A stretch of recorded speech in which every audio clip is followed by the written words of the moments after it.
All right, do you know what time it is? It's time to do our Kegels. It is, and this is the most, in some ways, my favorite part of the show. Because who doesn't want a strong pelvic floor, Twila?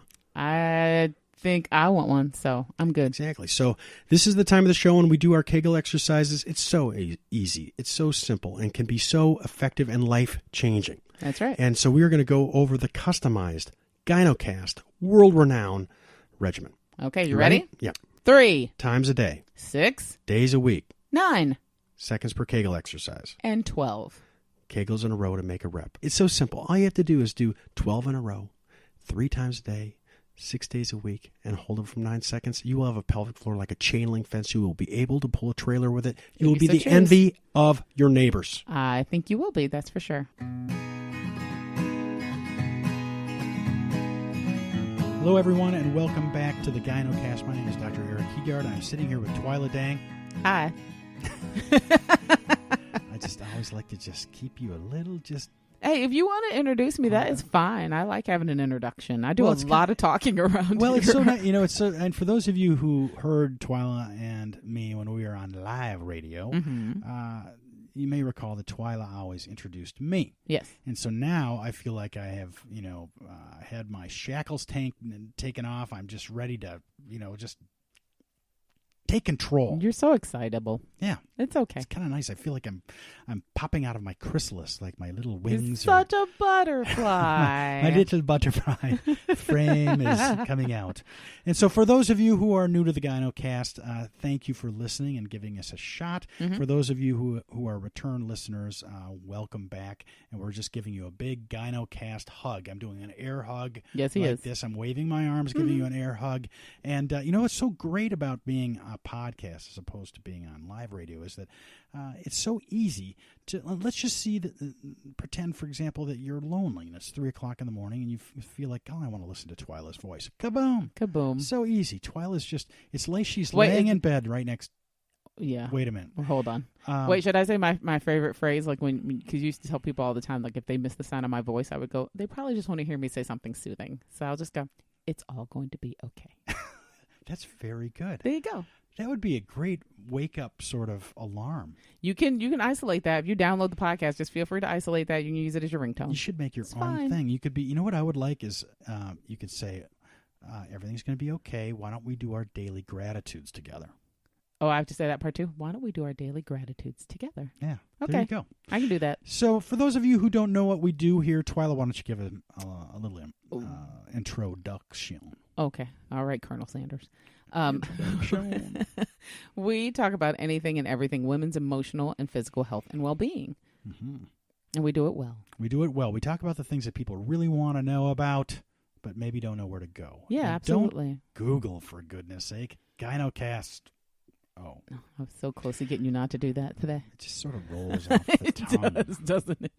So, if you're not a member of our Facebook group, at the end of this podcast, we will go into great detail about how you can become a member of this exclusive, wonderful community. Yes.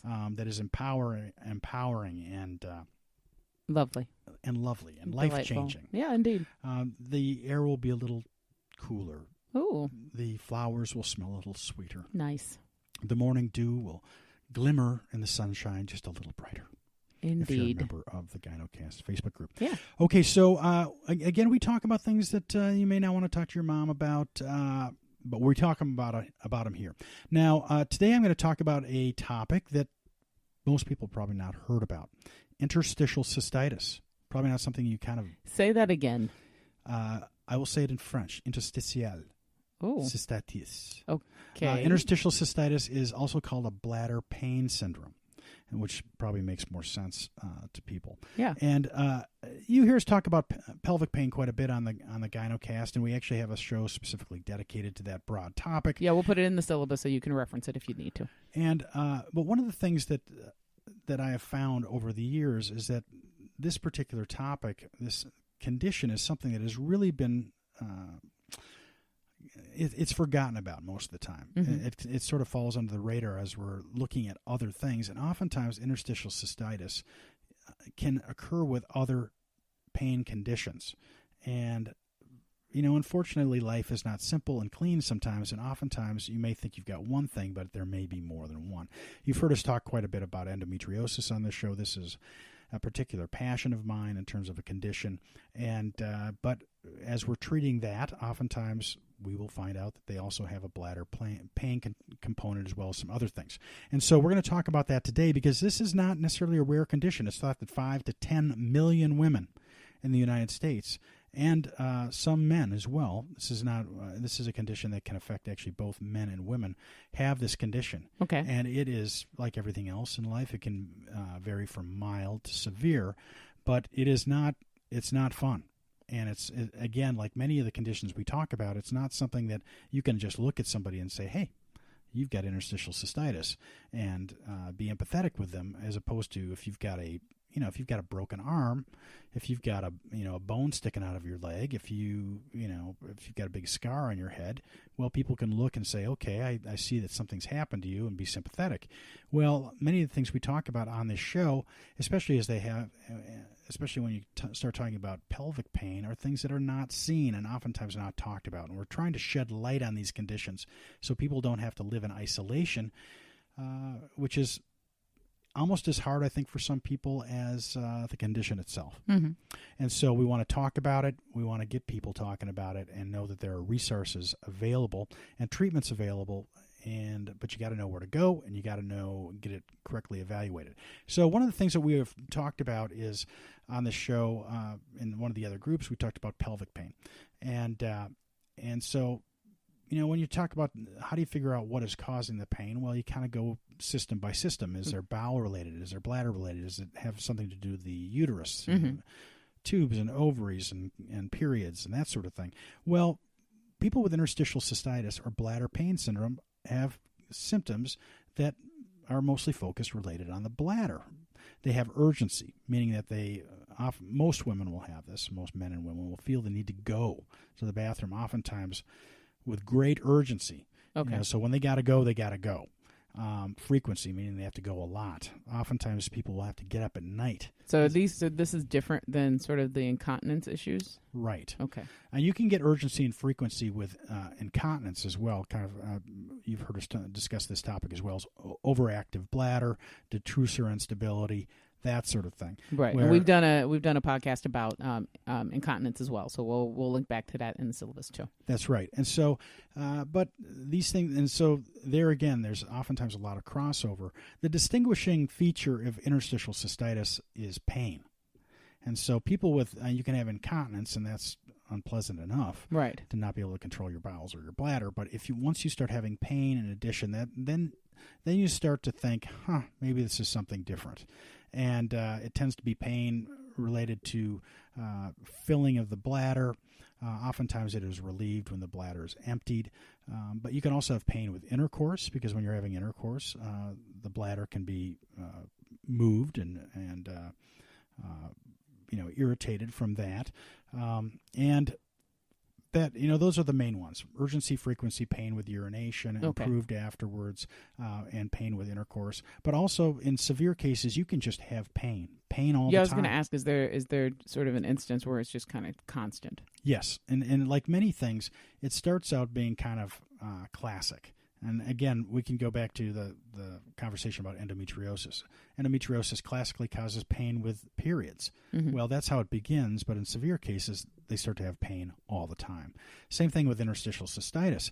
You may start out with just urgency, frequency, having to go to the bathroom, having to get up at night, some pain with that, and then as it progresses, if it's not managed, you can start having pain all the time. And oftentimes it can go with other things. Specifically, I think I mentioned that it can, oftentimes we see it with endometriosis. They call it the evil twins. Mm-hmm. They go together. You can see things with vulvar pain disorders. They go together. And so, again, the hallmarks, and one of the things I'm always ask people when I'm doing a pain intake, when I'm discussing this with a patient, is do you have to get up at night? Well, many people get up at night. Once is fine, 2, but when you start having people getting up 3, 4, 5, 6 times at night. Oh, okay. And they have, then you start to think, and that's not normal. Right. And when people are going, and then, well, what happens during the day? I'm going every half an hour, every hour. That's not normal. And again, there can be crossover with other issues, but when you start adding pain on top of it, boom, you start to think interstitial cystitis. Yeah, there's something here.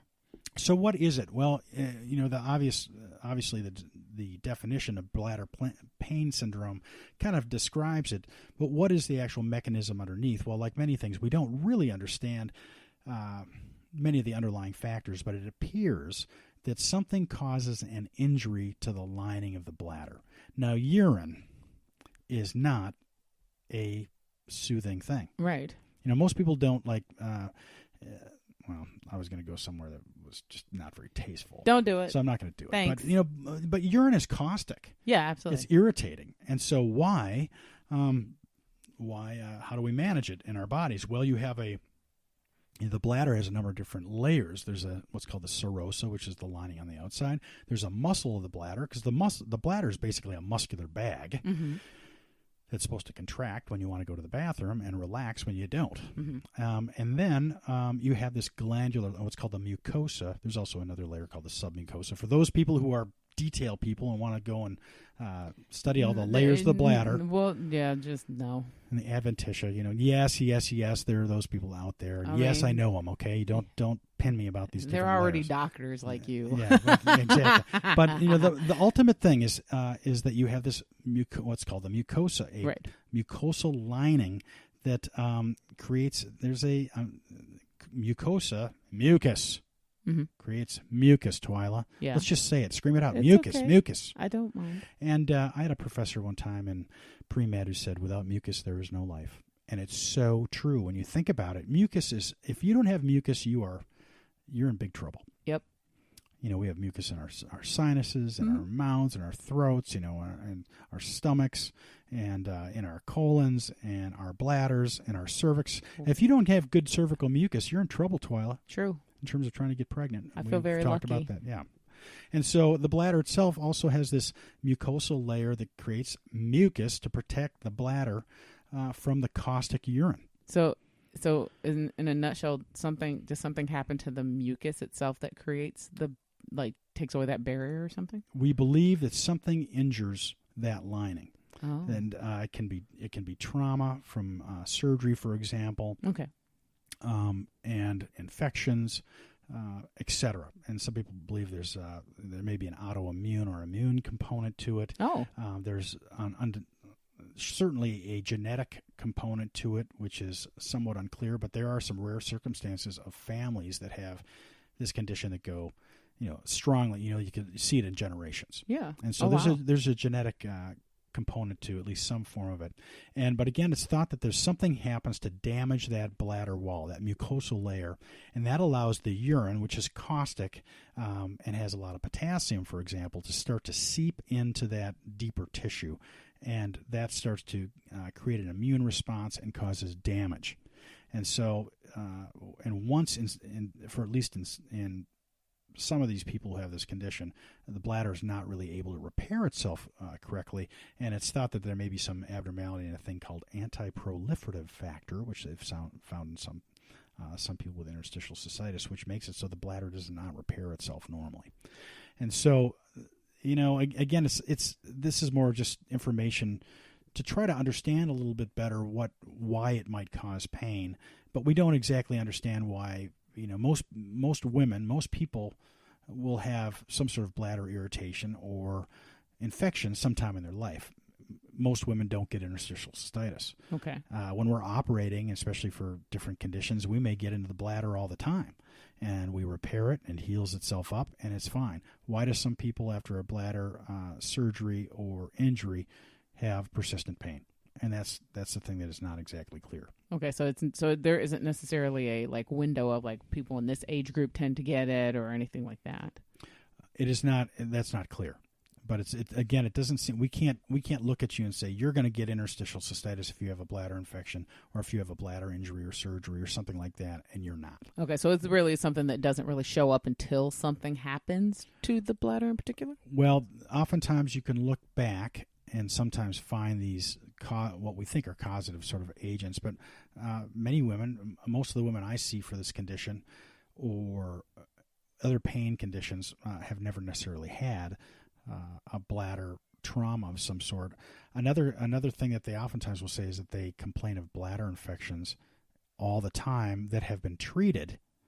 But oftentimes, if the urine is cultured, and when people have recurrent urinary tract infections, we will take some of the urine, send it off to the lab to see if it will actually grow a bacteria. Oh, okay. One of the more common ones is E. coli.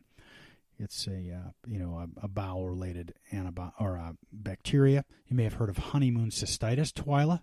You ever heard of that? Honeymoon cystitis? What is that? You haven't even heard of honeymoon cystitis? No. I'm probably sure I tried to give it to myself when I was on my honeymoon, but no. Well, this is kind of at least historically, a classic condition where perhaps maybe it sort of, I don't know, reflects a quieter, gentler age when maybe people weren't having sex before marriage quite as much, at least.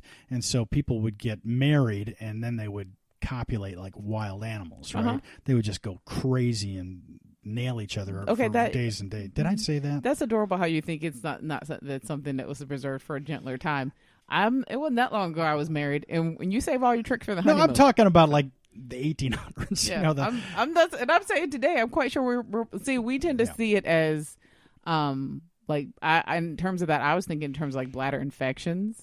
Yeah. Yeah. Well, that's what I mean is that, people would get married, they'd go crazy. Yeah. We've all done that. And, a couple days later, the woman is peeing and burning and not comfortable. Yeah, if you don't know what you're doing. Yeah. Well, yeah, but even if you're just going crazy and having that much sex, even if you're doing everything right, like peeing after intercourse and wiping yourself appropriately from front to back, good just basic hygiene, you can still, the very action of intercourse creates a pressure differential that pulls bacteria into the bladder. And that bacteria tends to be the bacteria of the colon. I'm just going to say it. Yeah. It's down there.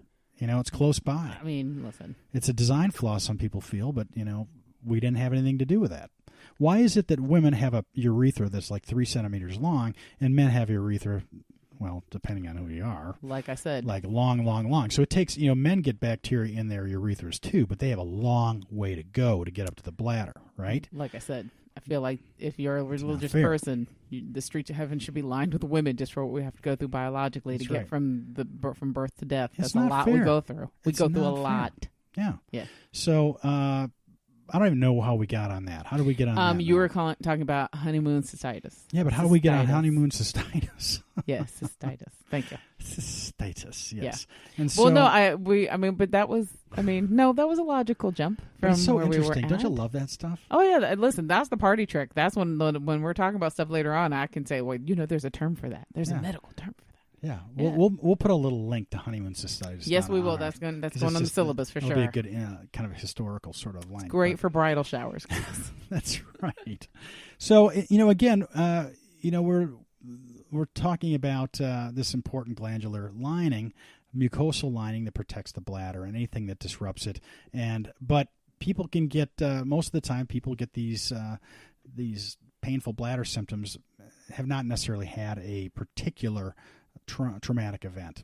Okay. And so then what, so you're having this kind of pain. How is it, is it difficult as a practitioner to tell the difference between this and say other conditions like just a simple bladder infection or something like that? Well, a bladder infection is going to be, I know we've talked about it in another show. When you talk about pelvic pain, things that cause pain below the belly button and down in the the nether regions, tend to be broken up into acute and chronic. Chronic being pain that's been more than 6 months in duration.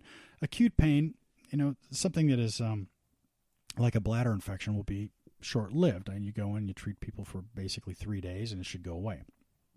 Whereas interstitial cystitis will not. It tends to be around for a long time. It can wax and wane, come and go. Okay.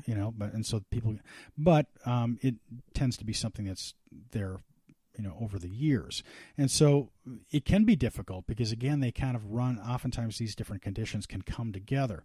And when you're talking, and the perfect example is somebody with endometriosis. Oftentimes you can be talking to them and they'll describe pain with intercourse. Well, that can be interstitial cystitis too. Because, right. As we were talking about before, when you're having intercourse, your bladder's just getting banged around. Right. You know, I don't know how else to say it, but your bladder's taken the brunt of a lot of. Okay, we get it. I'm just trying to be informational here. I appreciate that. This is when we need to have Betty White here. Picture. We need to have Betty White here. To wait, you know that quote that you talked about, that Betty White quote? Yeah. Sidebar, everybody. It's not real? It's not her quote. It isn't? No, it's someone else's. I had to, in doing the syllabus work, it's someone else's quote. Yeah. Whose is it? I don't know off the top of my head, but it's in our syllabus from a previous episode. Well, what is the quote? At least, can you remember the quote? No, I just know it's a quote, and that we've been quoting her incorrectly. But not just us. I mean, it's a worldwide. It's considered a quote that came from her. She was actually. It's either that she was quoting someone else, or it's just been misattributed to her all this time. Right. But it sounds cool, so I wouldn't. If I was it Betty, is. Well, let's just pretend Betty, it's Betty I wouldn't tell you anyway. Yeah. We'll say it's Betty White because she's amazing and the quote is good. So yeah, I'll find the quote so we can go over it one more time. Support for the GynoCast is provided by OBGYN West. OBGYN West provides the highest quality care from compassionate providers, including women's health issues from general sexual health to pregnancy care, childbirth, menopause, and beyond. Whether it's your teen's first annual exam, a new baby's on the way, or you're facing the special challenges of middle age, OBGYN West provides a wide array of services. Their doctors and PAs are trained in virtually every type of OBGYN service and procedure. OBGYN West provides exceptional care for women. So, pain with intercourse can be a lot of different things. And so, you have to kind of put the picture together. And I've found, for example, that sometimes, and I've had this actually in the last couple of months, I've had a lot of, just for whatever reason, crossover patients where I've operated on these women and they have endometriosis, adenomyosis, which is a variant, sort of endometriosis, which affects the uterus, and you treat them for that. I know that I've excised all this endometriosis, and they notice improvement, but they still have pain there, and then they may have some mild bladder symptoms. And one of the things that I may do is offer them what's called it's almost a test. It basically is a test sometimes, called a bladder installation, and it takes about a second, and I will instill a solution of lidocaine, which is like Novocaine, heparin, which is a blood thinner, and sodium bicarbonate, which is something that takes and makes something less acidic, into the bladder. And that lidocaine solution will basically numb the bladder wall. And some people, and I've had, and it doesn't happen a ton of times, but sometimes when you don't know what else is going on, you can try this, and I've had people say, boom, this is amazing, my pain is gone. And so sometimes you have to just be looking for it. Yeah. And if you deal with people with a lot of pain, you end up kind of trying stuff. But so you have to kind of put it in this in the whole picture. And again, as I was saying before, usually women will be complaining of bladder symptoms, pain with urination, frequency, urgency, having to relieved when they get after they urinate. It tends to be worse in the morning because urine tends to be more concentrated in the morning. Mm-hmm. And so you just got to be kind of looking for it. Okay. And so how is it diagnosed? Well, mostly it can be diagnosed simply by talking to people. And oftentimes we'll give people a bladder diary. We've talked about pain diaries. Well, yes. Bladder diary is the same thing. We don't always do that, but it can sometimes be helpful. And there are different forms. We'll actually we'll put one on the syllabus that you can download that will basically keep track of how, when do you go to the bathroom and how often do you urinate, what times of day, how much do you urinate, is it a little bit, is it a lot, and when do you have pain. And sometimes if you really pay attention, you can find out that certain things will trigger it. For example, some people are very sensitive to what they eat or drink. Mm-hmm. And so you can get an idea of that may be what's going on. And then in some cases, and this is actually not required to make the diagnosis, but sometimes it's done incidentally because many of us who do a lot of surgery will always look in the bladder at the end of surgery anyway. And there are some specific types of findings at the time of a cystoscopy, that's where we look inside the bladder, mm-hmm. that are suggestive of interstitial cystitis, something called Huyner's lesions or glomerulations. Try to say that fast. Nope. Glomerulations, which are little, Huyner's ulcers are basically little ulcers, raw areas. Yeah, and that would make sense because of the nature of urine, and if the lining's worn away, it's going to create that. Yeah, right. And so you can, and then oftentimes you may see things called glomerulations, which are as the bladder is distended with fluid, you can see these kind of punctate little bloody areas. Okay. And so, but you don't need to do a cystoscopy, look inside the bladder to make the diagnosis. And some people with, for example, a normal bladder or other pain syndromes may have, if you distend the bladder far enough, you can cause these little punctate lesions, glomerulations. So it's just an adjunct procedure that can be helpful at some point. Okay, well that makes sense. And so physical exam, history, and sometimes cystoscopy can make the diagnosis. And then you move on to treatment. Mm-hmm. Well, depending on the severity of it, as I was saying, one of the things that you can do is to find out if there are any particular triggers. And so some people find that what they eat or drink can be very, very irritating to their bladder. And so I'm going to ask you, Twila, maybe you're not the better. You can ask me. I ate for a long time. I'm just trying to think of whether, but just tell me what makes life worth living. What do you mean? Come on, just what makes my life worth living? Well, just in terms of indulgences. Reading books for long, uninterrupted periods of time. Yeah. Quiet time on the toilet. No. Okay, but I mean, so just think of the things that spicy food. Oh, okay. Red wine. No. Chocolate. No. Caffeinated beverages. No. See, that's why I was thinking. Well, you know what though, but those things never tripped my trigger even when I did the thing. I'll tell you this: I had chocolate. No. Are you serious? Yeah, never. Not really. No. Mm-mm.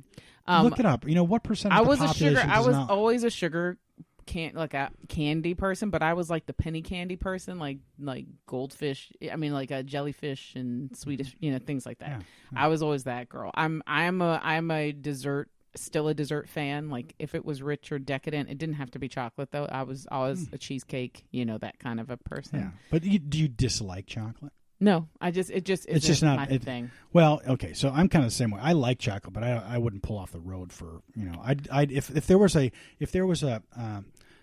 Ghirardelli shop and a White Castle, I'd go to the White Castle every time. Oh, I'm a fat salt kind of guy. Okay, yeah, that's my chips, yeah, that kind of thing. But basically, these particular things tend to be very irritating for some people with interstitial cystitis. Oh. And so if they pay attention, they may realize, well, if I drink red wine, my bladder goes crazy. Or if I have chocolate, my bladder goes crazy. Spicy food, certain types of spicy food. That sounds very similar to the things they tell you to stay away from if you have like intestinal reflux. Right. And yeah, so there's I had GERD a long time ago, and I remember that was like that. And then they threw on like citrus foods and really fatty foods. Like all of those things were like steak, acidic stuff. Even mint was a bothersome thing. Yeah, and so, oftentimes people will find something that triggers it. Caffeine is a big one. Mm-hmm, mm-hmm. Tobacco. So if you like to smoke and drink coffee, you are out of luck. Yeah, and so basically, one of the things that we will talk to people about is increasing their water intake, because a lot of times people with frequency, when they have to feel like they have to go all the time, and urgency, sometimes will actually decrease the amount of fluid intake because they don't want to feel like they have to go as much. Mm-hmm.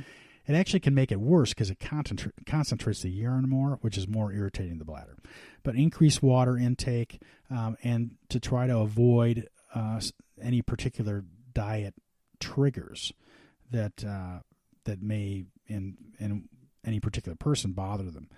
And so for some people, they can manage it like that, frankly. And if it's mild enough, some people, if they just avoid tobacco, firearms. Well, see, but that's the hard part is when you're asking someone, and I'm a big advocate for like take things out of your lifestyle that will allow you to have a better lifestyle. I'm not super big on having to take medications. So if you can, I think sometimes where people get intimidated is they want to do that, but then you're asking them to take away like a lot of things that bring them pleasure at the same time. Exactly. And then it feels like you've gone from living your life to living in a prison sentence, and that's not helpful for people. Well, that's, you said it, and it is very, very hard for people to, to avoid things that make life worth living. Yeah. And so, or at least things that you personally feel like make your life worth living, like your little indulgences. Right, exactly. So, these in terms of treatment, these are the things we oftentimes start out with. Stress management, because things tend to get worse with stress. Dietary adjustment.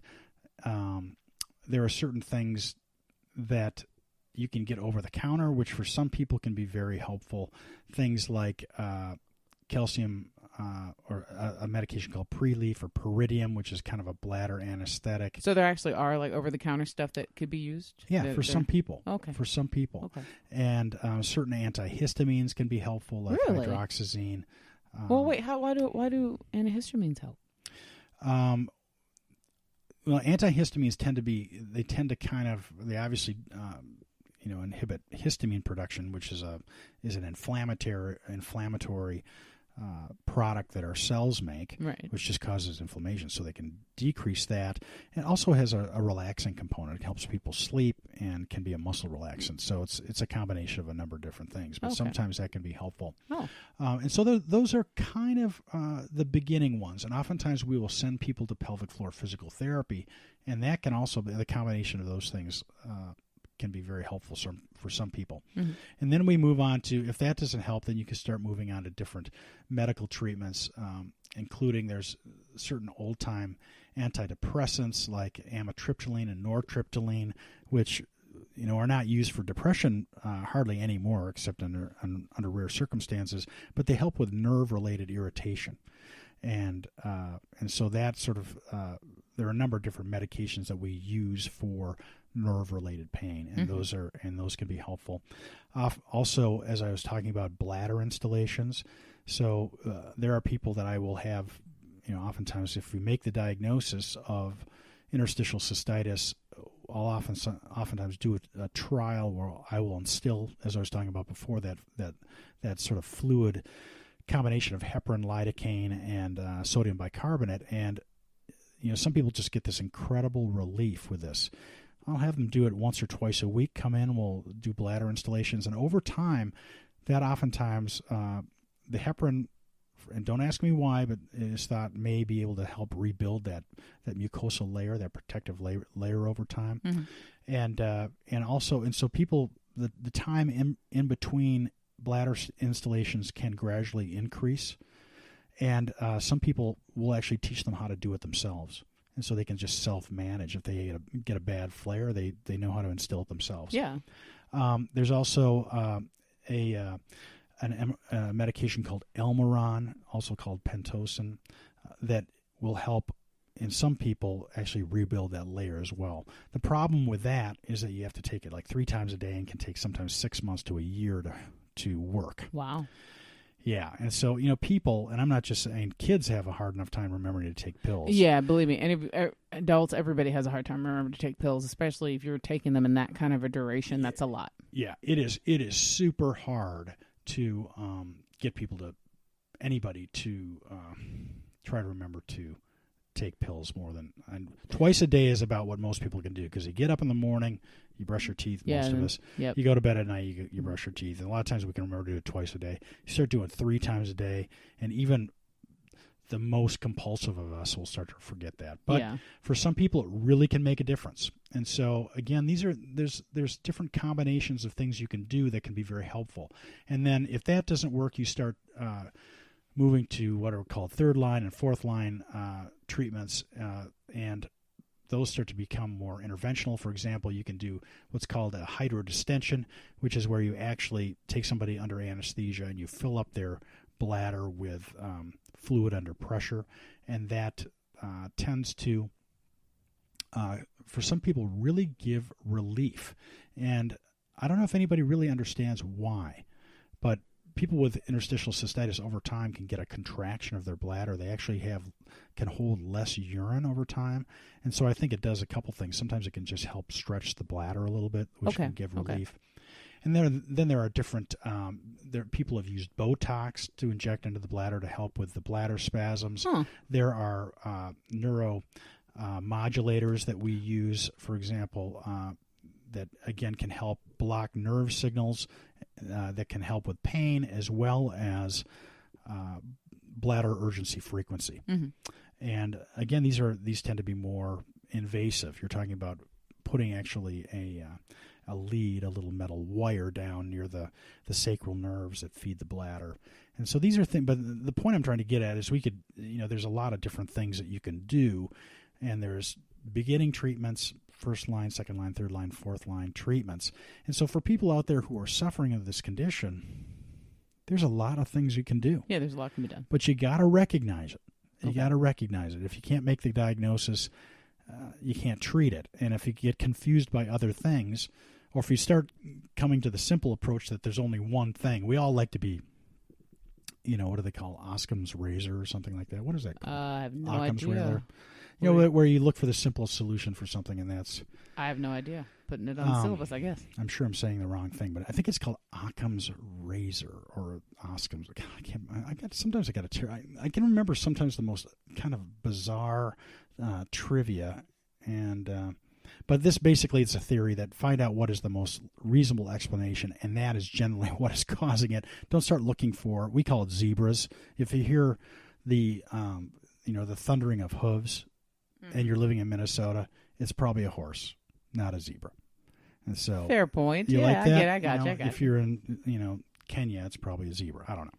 But so there are a lot of different, and in very rare circumstances, I don't know if I've never had somebody who needed to do this. I have a patient who really, frankly, should do it, but she won't, whose bladder is so scarred and so damaged, she should actually have her bladder removed. Oh, but what happens if you have your bladder removed? They can make a neobladder. They can actually form a new bladder. Oh. Yeah. Oh. I actually didn't know that was possible. Yeah, and so, or you can have a neobladder where they make a new bladder out of a loop of bowel. Okay. And or you can have basically you can bring the ureters out, and just like you've heard of a colostomy bag or something like that, you can do the same thing where you collect urine. Oh. And so, but that's obviously very rare. And, it is a severe treatment, extreme treatment. But, for some people who have just unremitting pain, it's related to their bladder, and their bladder is like a calcified rock. Sometimes that will be the thing that gives them relief. Yeah, absolutely. Hey, I'm going to close the loop for you. On this Betty White thing. Okay, and while you do, do that. Okay, so I found the quote. The original quote that's attributed to her has been circulating since 2011. And the quote says, "Why do people say grow some balls? Balls are weak and sensitive. If you really want to get tough, grow a vagina. Those things take a pounding." Now, it's been attributed to her since 2011. It is not from her. There are two sources that people say this original quote came from. One is from a stand-up comedian out of New York whose name is Shang Wang, who delivered a lengthier version of this joke during an episode of Comedy Central Presents. And I have the whole quote, but I'm not going to put it here. I'll put a link. You can read it. And then it's also thought that particular comedian took sort of cribbed some of his material from another comedian, Hal Sparks, who had a similar special with a similar routine that was aired on Showtime in 2010. So no one knows how or why the quote was attributed to her now, but apparently it never actually came out of her mouth. Oh. Crazy, but true. I'd like to still think it was. Did she say something about Timex? When she says I think she said something about Timex watches too. I'll look that up. But this particular one we've been able to debunk. So another close the loop on. It's called Occam's razor. I think I got Occam's razor. Also called. Are you ready for this? Mm-hmm. The law of parsimony. Oh. So William of Occam, 1287 to 1347, who was a very parsimonious man, apparently, who was also an English Franciscan friar. He created a theory called Among Competing Hypotheses, the one with the fewest assumptions should be selected. So, meaning the simplest thing. All right. Yeah. I like it. We'll put that in. Don't worry, everybody. We'll put it all in the syllabus. It'll be a great little parlor trick. You'll know something good for your next cocktail party. That's right. So if you're in Minnesota and you hear the pounding of hooves, it's not a zebra. It's not a zebra. Probably not. Look for the horse first. You've learned Makes an important sense to me. tenet of medicine. Yeah. So thank you for listening. Yeah. You should talk to them about the Facebook group. How do you Thank you. join that, Twila? It's super easy. Go to Facebook, go in the search bar and type in the Gynocast. If you aren't already a member, and you should be, you just ask to join. It's just a little button. You click it. It's a private group, so we don't just let anybody jump right in. We actually vet you really quickly, and then we let you in. We have conversations on this page that are sometimes personal, sometimes difficult, sometimes challenging, always supportive, but we want to make sure that we keep that environment a place where people can have that safe space to have these types of discussions. That's right. You can also suggest topics for our show. You can follow up and give us your opinions on episodes that you heard. You can share information with us. And if you want to ask the Gynocast, and specifically Dr. E, a question about yourself or about your own health, there is going to be a send message button. You hit that button and you can send a message directly to us. If it's a general question and you don't really care about sharing it with the community, you can always put it on the direct feed. But if you need a little more anonymity or privacy, you can use that option. And what I can say is I'm super proud of the group. I've been a part of it now for a few years. And what I love is that the conversations are always respectful. Even when we disagree, we agree to disagree respectfully. Exactly. Civil people can disagree. Yeah, absolutely. Civilly. Absolutely. And that is, and it's so, it's fostered so well here. Yeah. So I can't say enough good things about the group. And I want you to join and become a part of that community as well. It's life-changing. It is. The air will be sweeter. Okay. The stars will be a little brighter. Indeed. The dew on the morning grass will sparkle just a little more. Thank you for listening. Come back, join our Facebook group, and see you soon.